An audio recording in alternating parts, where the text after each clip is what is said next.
درود دوستان و همراهان عزیزم، به کانال قلاب بافی خودتون خوش اومدین. توی این پست میخوایم با هم این کیف پول خوشگل و کاربردی رو ببافیم که فوق‌العاده ساده و راحت هست. دوستانی هم که مبتدی هستن میتونن این کار قشنگ رو ببافن. داخل کیفمون هم به این صورته، 2 جای کارت داره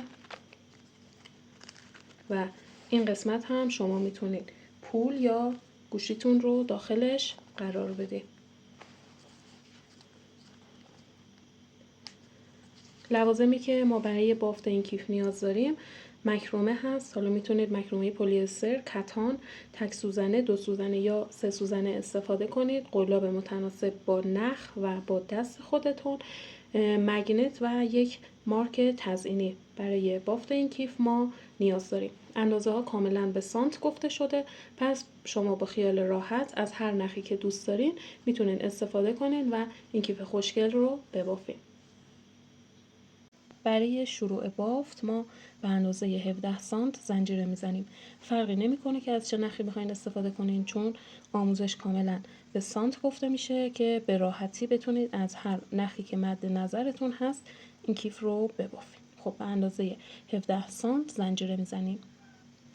من به اندازه 17 سانت زنجیره زدم. یه نکته اینجا بهتون بگم که خیلی مهمه، اونم اینه که تعداد زنجیره هاتون باید فرد باشه. یعنی زنجیره هایی که ما میخوایم روش بافت بزنیم باید فرد باشه. حالا شما میای به اندازه 17 سانت زنجیره میزنی، مثلا تعداد زنجیره هاتون میشه 40 تا. خب این 40 تا رو یه دونه یا کاهش بدین بشه 39 تا، یا یه دونه افزایش بدین که بشه 41. یعنی تعداد پایه هایی که ما میخوایم روش بافت بزنیم باید فرد باشه. حالا پایه ها رو میشمارین، وقتی که فرد بود به اضافه 1 زنجیره اضافه تر میکنید. یعنی مجموع پایه ها باید زوج باشه، ولی پایه هایی که ما میخوایم روش بافت بزنیم باید فرد باشه. برای رج اول کار رو به این صورت بچرخونید. ببینید این زنجیره برای برگشت روی بافت هست. زنجیره اولی که ما میخوایم روش بافت بزنیم این پایه هست. کار رو میچرخونیم از سمت پشت، یعنی این رشته نخ وسطی رو میگیریم و به صورت بافت پایه کوتاه میبافیم. دوباره روی پایه بعدی از پایه وسط دونه میگیریم و بافت میزنیم تا انتهای رج. به این صورت ما میبافیم. حتما تعداد پایه هاتون رو بشمارین که به اندازه تعداد زنجیره هایی که زدین، یعنی زنجیره هایی که فرد هست، باید شما بافت پایه کوتاه داشته باشین.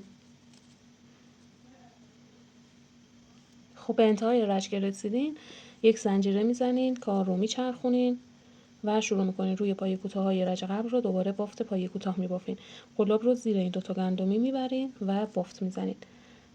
من توی رج اول 29 تا پایه داشتم که توی هر رجی هم که میبافم باید اون 29 تا پایه رو داشته باشم. حتما پایه‌هاتون رو بشمارید که کم و زیاد نشه، که بافتتون یک اندازه بشه.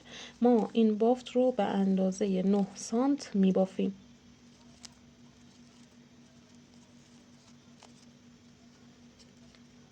به این صورت. خب به انتهای رج که رسیدین 1 زنجیره میزنین، کار رو میچرخونین مثل رج قبل. قلاب رو زیر این 2 گندمی میبرین و بافت پایه کوتاه رو ادامه میدین. این قسمت رو گفتم به اندازه 9 سانت ببافین. ببینید عزیزان این قسمت رو من بافتم و بافتم به 9 سانت رسیده. حالا 1-2 میل کمتر بود، مشکلی نداره. خب برای بافت مدل دقت کنید، ما 1 زنجیره میزنیم و کار رو میچرخونیم به این صورت. اولین پایه رو به صورت بافت پایه کوتاه میبافیم. پایه دوم رو باید به صورت کشیده ببافیم. کشیده و اوریب، یعنی این پایه رو ما میخوایم ببافیم، چون میخوایم کشیده بشه 1 رج میایم پایین‌تر، و چون میخوایم حالت اوریب یا کج داشته باشه 1 خونه میایم به عقب‌تر، یعنی دقیق زیر این پایه‌ای که پایه کوتاه بافتیم اینجا 1 رج پایین‌تر. قلاب رو وارد بافت میکنیم، نخ میکشیم به سمت بالا و پایه رو میبافیم. دقت کنید این پایه اینجا مربوط به این پایه کشیده‌ای هستش که بافتیم، پس دیگه روی این رو بافت نمیزنیم چون اضافه میشه بافتمون. میایم یه خونه جلوتر، یه پایه کوتاه میبافیم و دقت کنید یک رج میام پایین تر از اینجایی که پایه کوتاه زدم، یک رج میام پایین تر، یعنی اینجا قلاب رو وارد بافت میکنم، نخ میکشم از داخل این خونه رد میکنم. اگر نختون تاپ داره به این حالت، قلاب رو از داخل بافت آزاد کنید، دوباره بیارینش روی قلاب، نخ رو و ببافیم پایه رو. این پایه مربوط به این هست، این رو دیگه نمیبافم، میام یه خونه جلوتر یه پایه کوتاه میبافم، دقیق از زیر پایه کوتاه یک رج پایین تر اینجا قلابم رو وارد بافت میکنم، نخ رو از این زیر رد میکنم. اگر نخم تاپ داره به این صورت قلاب رو از داخل نخ آزاد میکنم، دوباره وارد نخ میکنم و پایم رو میبافم. تا انتهای رج ما به این صورت میبافیم. آخرین پایه‌ای هم که میبافیم باید یک پایه کوتاه باشه، یعنی شروع رج و انتهای رج با پایه کوتاه هست. خب من تا انتهای رج بافتم، آخرین پایه یک پایه کوتاه هست. برای رج بعد دوباره یک زنجیره میزنیم، کار رو میچرخونیم و همین بافت رو تکرار میکنیم. یعنی اولین پایه یک پایه کوتاه هست، پایه دوم باید به صورت کشیده ببافیم و اوریب. پس میایم بافت رو از یک رج پایین تر از این پایه کوتاه، یعنی اینجا شروع میکنیم. قلاب رو به این صورت وارد بافت میکنیم، نخ میکشیم به سمت بالا، تاب نخ رو میگیریم و پایمون رو میبافیم. اینجا دیگه بافته نمیشه چون مربوط به این پایه هست. میایم یه خونه جلوتر، یک پایه کوتاه، یک رج پایین تر از این پایه کوتاه، یعنی اینجا قلاب رو وارد بافت میکنیم، تاب نخ رو میگیریم و پایه رو میبافیم. این پایه بافته نمیشه، میایم یه خونه جلوتر، دوباره همین بافت رو تکرار میکنیم. این قسمت از بافت مدل کیفمون به این صورت هست که باید به اندازه 20 الی 22 سانت این قسمت بافته بشه. به صورت رفت و برگشت طبق این دو رجی که آموزش دادم این قسمت رو میبافیم. به این صورت میشه بافت ما. ببینید دوستان، من این قسمت ها رو بافتم. یه دو سه تا پایه آخر رو میخوام بهتون یاد بدم که رچایی که میخوایم ببافین و گفتیم پایه های کشیده باید زیر پایه کوتاه ها بافته بشه، بدونید که کجا قرار میگیره. اینجا پایه کوتاه ما هست، دقیق قسمت زیرش، یعنی اینجا قبل از پایه کشیده این قسمت. نکنید اینجا باید قلاب رو وارد بافت کنید و پایه رو ببافید دقیق زیرش، قبل از این پایه کشیده. اینجا قلاب به راحتی وارد بافت میشه و ما پایه رو میبافیم. خب الان این قسمت مدل رو من بافتم و به اندازه 22 سانت شده. این قسمت هم به اندازه 21 سانت. خب حالا یک زنجیره میزنیم، کار رو میچرخونیم، یک رج پایه کوتاه به این صورت قلاب رو زیر دوتا گندمی میبریم و روی تمامی پایه هایی که داریم تا انتهای رج میبافیم. خب به انتهای رج که رسیدین یک زنجیره بزنید، کار رو بچرخونید. اینجا ما یک رج به صورت شیاری بافت میزنیم، یعنی به جای اینکه قلاب رو زیر این دوتا گندمی ببریم ما بین گندمی ها میبریم و این رشته نخ بیرونی رو بافت میزنیم به این صورت تا انتهای رج روی پایه ها به این صورت میبافیم. تا انتهای رج که بافتیم پایه‌هاتون رو بشمارین. من باید 29 تا پایه داشته باشم، یعنی به اندازه زنجیره های شروع بافتم. یک زنجیره میزنم، کار رو میچرخونم، حالا شروع میکنم از زیر دوتا گندمی بافت میزنم روی تمامی پایه ها، دوباره بافت رو تکرار میکنم و حتما دیگه این رج و ما بقیه رج ها باید قلاب زیر دوتا گندمی ها بره و بافته بشه پایه. خب این رو ببینید، ما میخوایم این قسمت رو ببافیم ولی این طرف رو باید بلندتر ببافیم. حالا این رو اگر مثلا این سمت رو ما 2 4 6 8 رج بافتیم، این رو هم باید یک مقدار بلندتر از این قسمت ببافیم. البته این سلیقه‌ایش اگر هم دوست داشته باشید میتونید به اندازه این قسمت بافت رو ببافین. پس این قسمت رو هم به صورت رفت و برگشت ببافین و کاملش کنید. عزیزان قسمت رو من بافتم، گفتم سلیقه دوست داشته باشین میتونید از این طرف بلندتر ببافین یا از این قسمت هم کوتاه‌تر ببافین، دیگه سلیقه‌ایه. چون من این قسمت رو میخوام به عنوان جای پول و حتی گوشی استفاده کنم، به اندازه گوشیم بافتم، بلند بافتم. اندازه‌اش هم از این قسمتی که ما بافت شیاری زده بودیم از اینجا ما اندازه میزنیم و این تقریبا 9 سانت شده. خب حالا یک رج دور تا دور بافتمون، بافت پای کوتاه میبافیم که کار تمیز بشه و میریم که قسمت های کیف رو به هم وصل کنیم. ببینید اینجا آخرین پایه‌ای هستش که من بافتم، یک پایه دیگه دقیق کنارش میبافم که قسمت گوشه کار هست بافتم زاویه دار بشه. حالا از این قسمت ها پایه میگیرم و به صورت بافت پایه کوتاه قسمت ها رو میبافم. دقت کنید پایه هایی که میگیرین خیلی فاصله هاش زیاد نباشه که کار جمع میشه و خودتون در حین بافت متوجه میشین، یا اگر فاصله هاش کم باشه، یعنی تعداد زیادی داخل این سوراخ ها، داخل این فضاها بافت بزنین، بافتتون چین میخوره، یعنی بافت اضافه شده. خب پس به این ترتیب این قسمت ها رو ما بافت میزنیم. ببینید باید به این صورت بشه. دور تا دور بافت، این قسمت ها هم به همین صورت، این قسمت ها که مدل بافتیم رو هم به همین صورت پایه میگیرین تا اینجا به قسمت کنج که رسیدین 2 تا پایه کنار هم میبافین، از این قسمت ها پایه میگیرین و میبافین، این قسمت کنج هم 2 تا پایه کنار هم و این طرف هم دقیق مثل این قسمت. خب من از دور تا دور کیفم پایه گرفتم و بافتم. اینجا نخم رو قیچی میکنم، یک مقدار نخ رو بلندتر قیچی کنید، البته چون مکرومه هست بهتره که سرش سوزونده بشه. خب این رو داخل یه سوزن پلاستیکی میکشم. اینجا رو دقت کنید که مونتاژ کیف به چه صورتی هست. ببینید این لبه کیف باید برگرده و از این قسمت روی بافت دوخته بشه. خب نکنید دقیق این قسمت رو باید روی هم قرار بدین و از اینجا این یه رشته نخ رو بگیرین و به هم بدوزین به این صورت.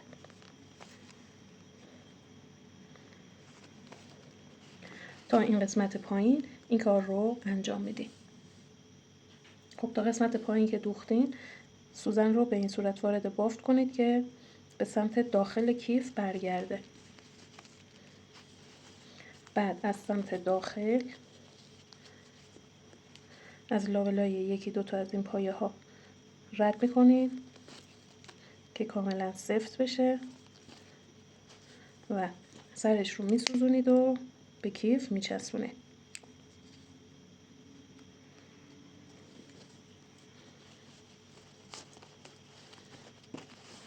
طرف دیگر رو هم به همین صورت انتهای نخ رو گره میزنید و از این قسمت بالا مثل این طرف این قسمت رو هم میدوزید تا این قسمت. خب این قسمت رو هم مثل اینجا دو طرفش رو به بدن کیف به این صورت باید بدوزید، یعنی فرم نهایی کیف ما به این حالت هست. خب این دو قسمت رو ما دوختیم روی کیف و کامل شده. این قسمت که بافتمون نسبت به اینجا پهناش کمتر هست، اینجا رو میتونیم به عنوان جای کارت در نظر بگیریم. ببینید به این صورته. حالا ما چون میخوایم جای کارت در نظر بگیریم میایم از قسمت وسط این رو میدوزیم که این به 2 تا قسمت مساوی تقسیم بشه. ببینید شما باید وسط کار رو مشخص کنید ابتدا. حالا با متر این کار رو انجام بدین بهتره. ببینید این حدود 22 سانت، قسمت وسطش میشه 11 سانت، یعنی میشه روی این خونه از اینجا. خب ببینید از بدنه کیف و این قسمتی که میخوایم بدوزین به این صورت پایه بگیریم، انتهای نخ رو گره بزنین که باز نشه. اینجا رو یک بار بدوزین کامل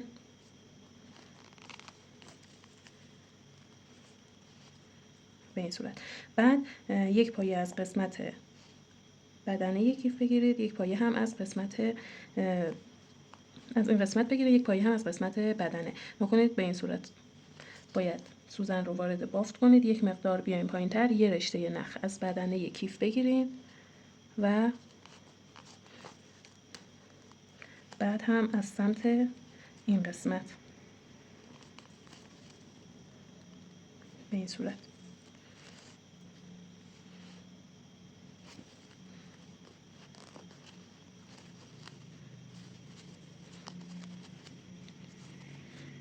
این قسمت دوختنش یک مقدار سخته ولی میشه انجام داد.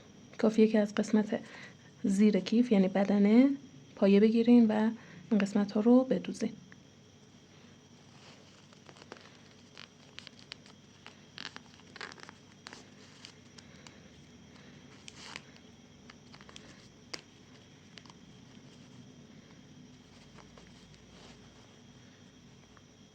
دقت کنید که حتما توی یک خط و راستا دوخته بشن. ببینید زمانی که شما میدوزید این به دو تا قسمت مجزا تقسیم میشه. خب این قسمت هم دوخته میشه و این به دو تا قسمت مجزا تقسیم میشه. این هم فرم نهایی کیف ما هست. حالا میخوایم یک بند کوچیکی از این قسمت ها اینجا ببافیم که درب کیفمون رو کاملا بسته نگه داره. برای این کار شما با همین نخی که بافتین باید به، حالا چون برای من 3 سوزنه هست من 4 تا زنجیره میزنم، ولی به سانت بگم که شما بدونید باید چند تا زنجیره بزنید. ببینید 2 سانت و 3 سانت، شما به اندازه 3 سانت باید زنجیره بزنید. خب من یک زنجیره اضافه تر میزنم و شروع میکنم روی این 4 تا زنجیرم رو بافت پای کوتاه میبافم. به صورت رفت و برگشت بافته میشه. 2 3 و 4 یک زنجیره میزنم، کار رو میچرخونم، دوباره از این طرف قلاب رو زیر 2 تا گندمی میبرم و به صورت بافت پای کوتاه این رو میبافم. خب ببافین تا بهتون بگم که باید به اندازه چند سانت این قسمت بافته بشه. خب این قسمت رو به صورت رفت و برگشت به اندازه 9 سانت ما میبافیم.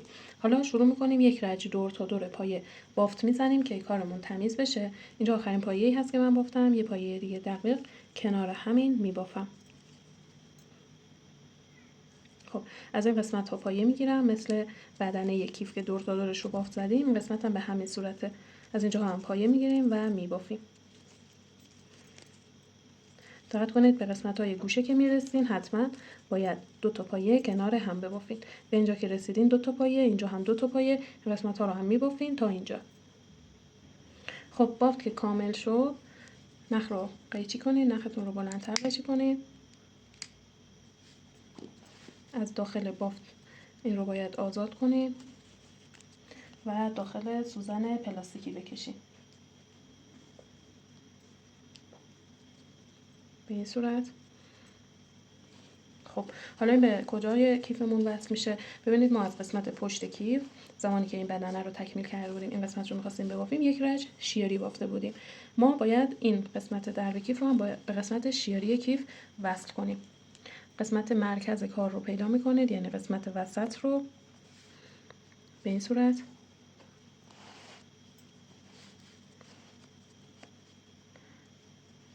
خب وقتی که مشخص کردیم اینجا ما یه رشته نخ داریم. این رشته نخ رو بگیریم و دو طرف کار رو به هم دیگه بدوزیم. از این قسمت درب کیف هم یه رشته نخ رو بگیریم که بافتتون یک شکل بشه.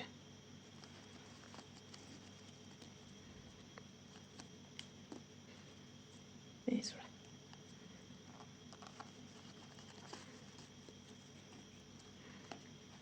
خب این قسمت ها رو کامل ما روی کیفمون میدوزیم.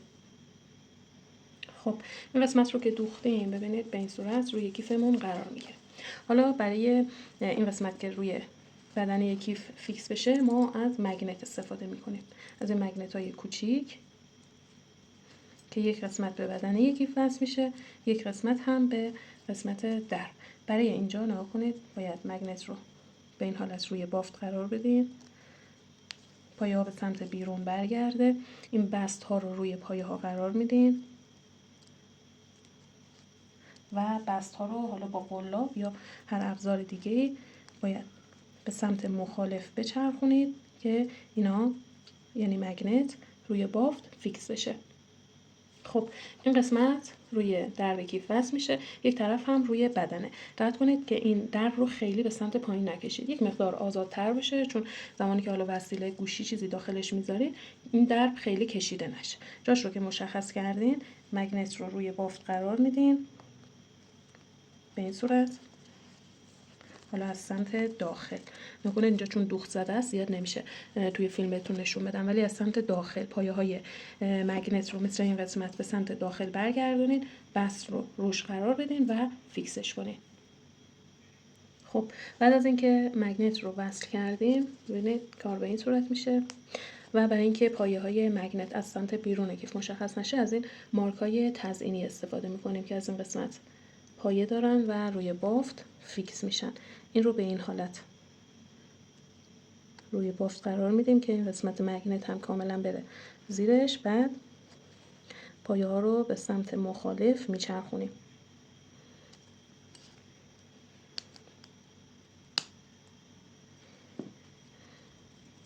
میبینید دیگه این قسمت بست مشخص نمیشه، پایه های مگنتمون. خب این هم به این صورت بسته میشه. این هم این کیف قشنگ و زیبامون که خب میتونید سایزش رو هم تغییر بدین و کار رو بزرگتر هم ببافین. ممنون میشم که پست رو لایک کنید، با دوستانتون به اشتراک بذارید و کانال رو برای دیدن آموزش های بیشترمون سابسکرایب کنید.